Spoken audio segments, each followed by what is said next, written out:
Hey, good evening, ladies and gentlemen. Welcome to America's First News and Commentary. I'm John, your host. Tonight we're going to look at a horrific situation that's happened in Chicago. A man sets a woman on fire while she's riding on the bus. Sound familiar? And then we're going to take a look at some revealed information about Crooks, Thomas Matthew Crooks, a man who allegedly shot Donald Trump and almost took his life. Let's get right into it.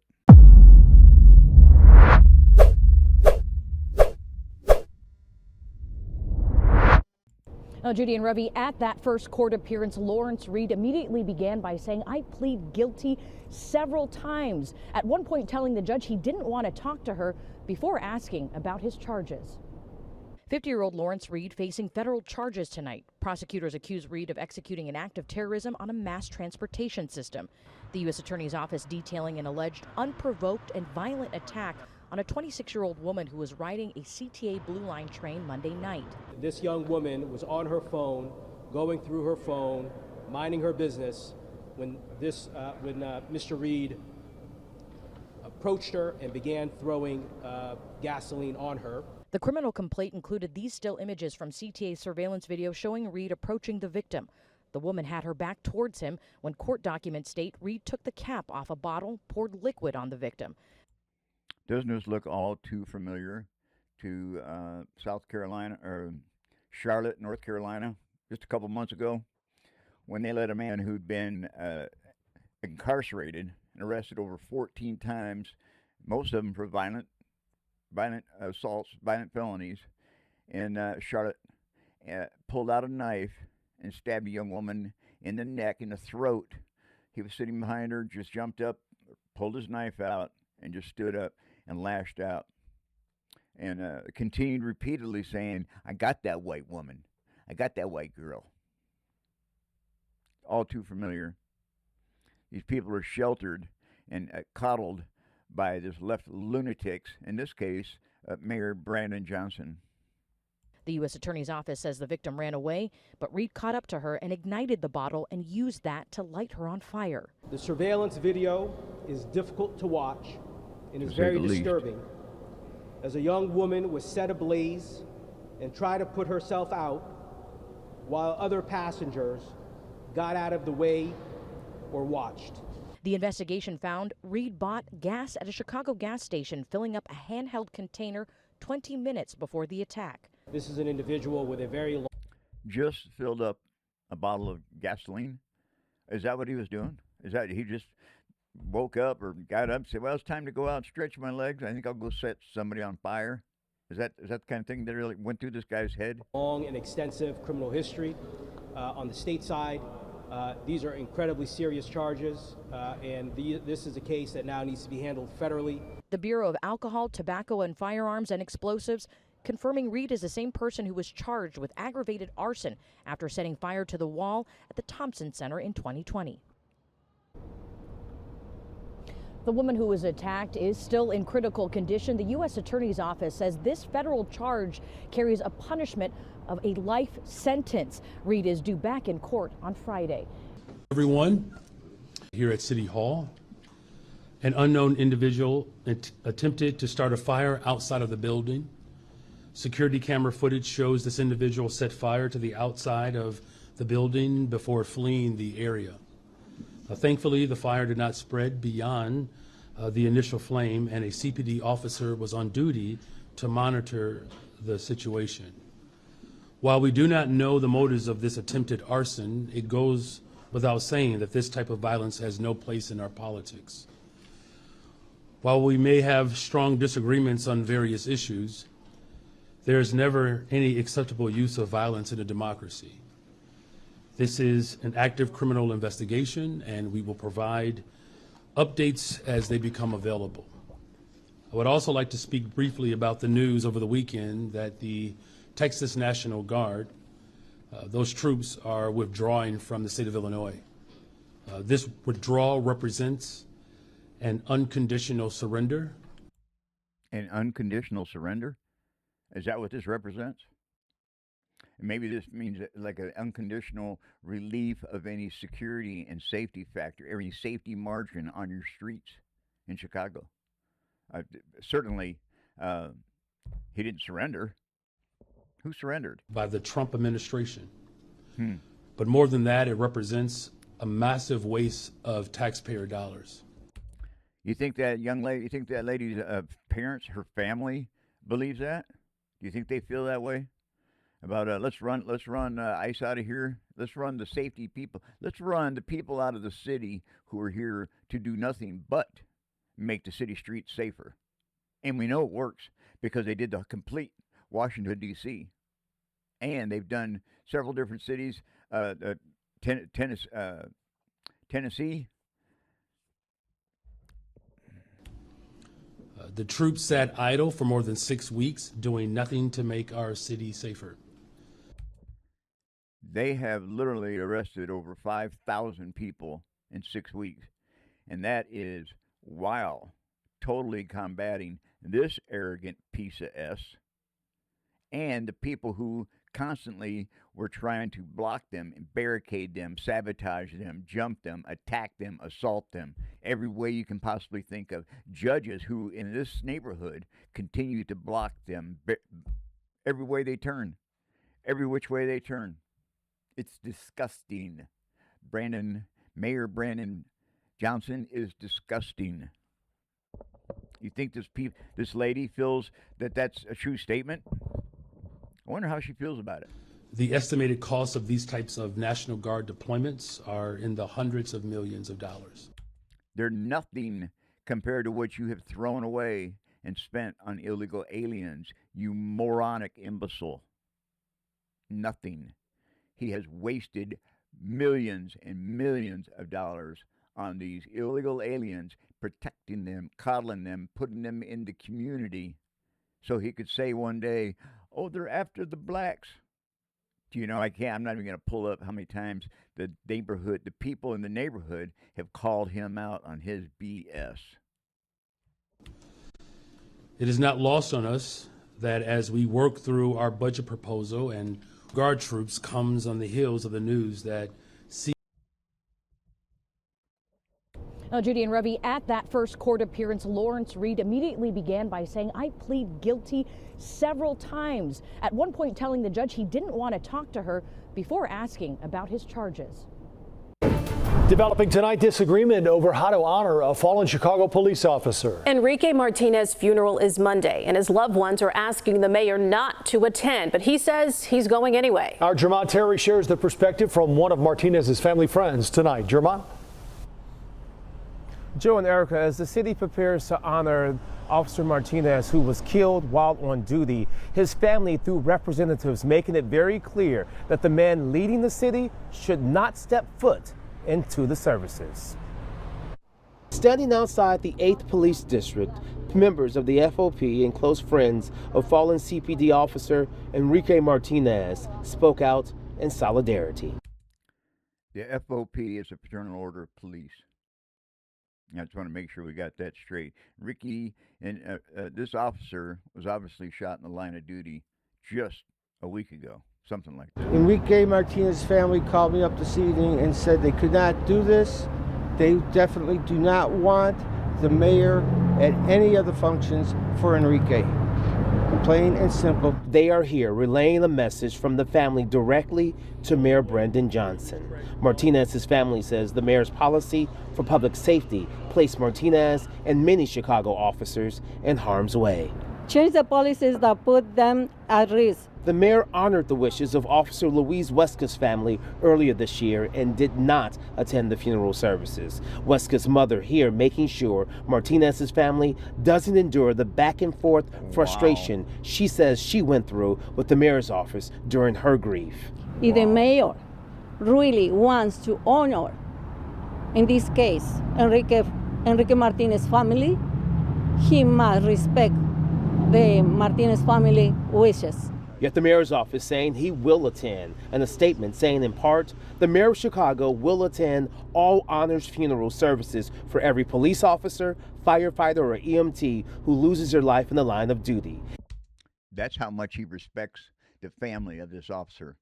That's how much he respects the officers of his community, to subject them to put them in harm's way constantly, whether it's just by being shorthanded in police because he's misappropriated money to such an extreme he can't even keep up with it, can't even keep sustaining a level of amount of police on duty to make it safe, to keep it safe.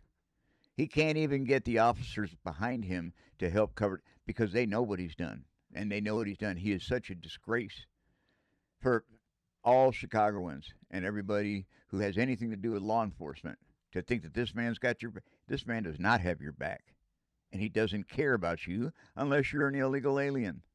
He doesn't care any more about this woman than he does about the guy who was shot and killed. He just doesn't care. These official honor services are solemn moments to honor the sacrifice of our officers and first responders. It is the mayor's honor to support the officers of the entire Chicago Police Department, especially in moments of grief. This mayor better not show up. That's so disrespectful. Now, we should note that Mayor Johnson was at the hospital the night Officer Martinez was killed, and he did offer condolences to the family directly. As of this hour on this Friday night, the mayor says he plans to be there. Reporting live outside the 8th Police District, I'm Jermont Terry, CBS News, Chicago. Erica? Thank you, Jermont. Could changes be coming to the CTA after this week's brutal attack when a man set a woman on fire? Our Sarah Maki took your safety concerns to Mayor Brandon Johnson. She's live in the newsroom with what she heard from him. Sarah? Right, Marie, the mayor tells me that safety is his top priority, eyeing state funding from Springfield as a potential solution.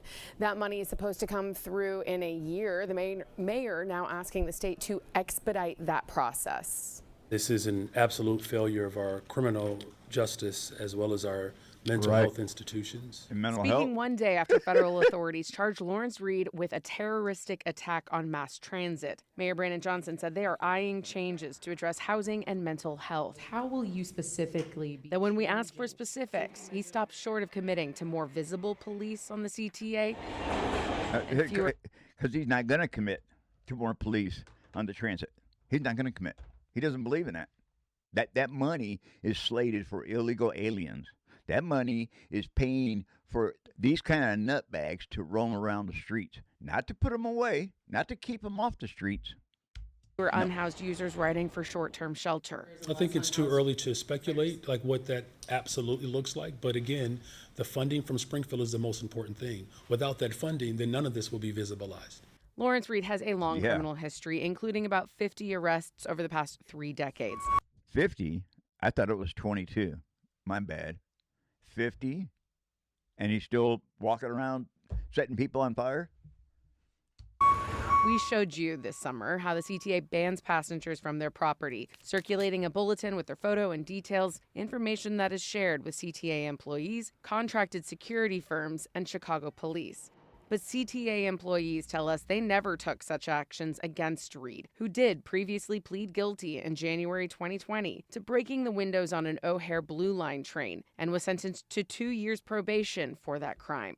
Reed was also the suspect in an active aggravated battery case from August, accused of hitting a social worker at McNeil Psychiatric Hospital. A judge ordered him onto electronic monitoring, though her handwritten notes don't show why she made that decision. Documents from the office running Reed's ankle bracelet. She doesn't care either.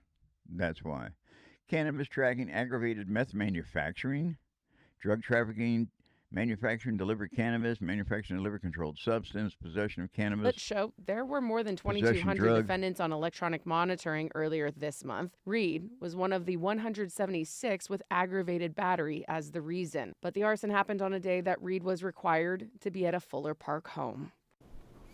The mayor says they are already investing in housing and mental health services, adding the effects can be seen across the city. From the newsroom, Sarah Maki, CBS News, Chicago. They can. Thank you, Sarah.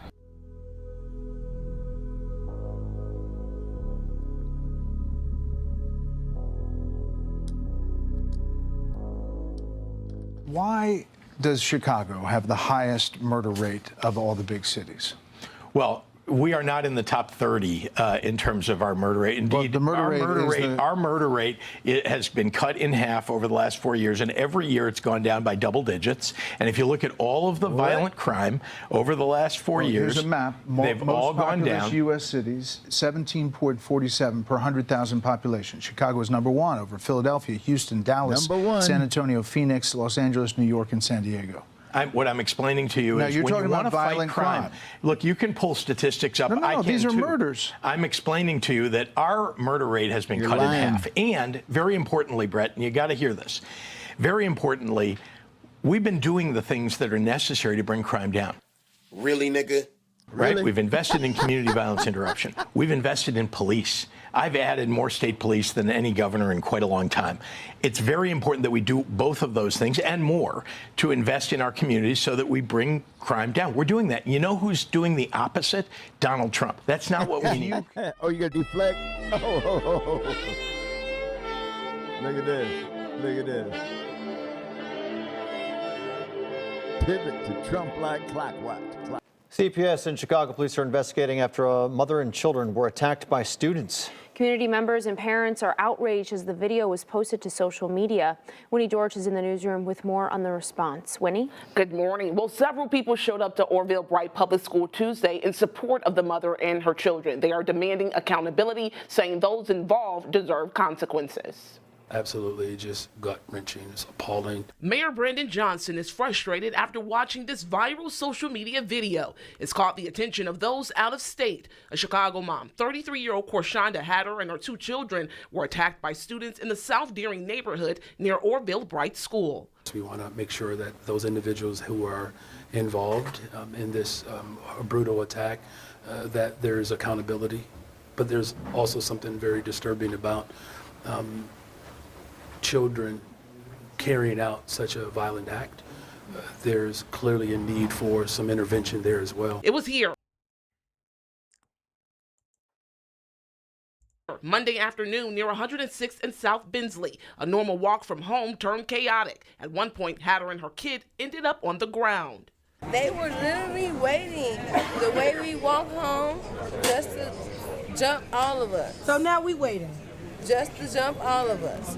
So I asked my kids to come to the next side of the street with me so they wouldn't get jumped. So we kept walking, they followed us all the way there. And then they still fought us. They fought my son, they hit my son first, all in his face. Then they dragged me in the grass and pulled my little baby hair. Hatter and relatives met with school administrators and city leaders Tuesday morning. CBS says they are working with city departments and agencies to provide support to Hatter and her children. The mayors and the police there are cooperating with ICE. They're cooperating with the National Guard. They're cooperating with Donald Trump to clean this outrageous, outlandish violence, to get it picked up, to get it cut down off the streets of America. This is what taking America is back. This is what it looks like. Well, this is what it's about. And this is the kind of thing that's just enough's enough.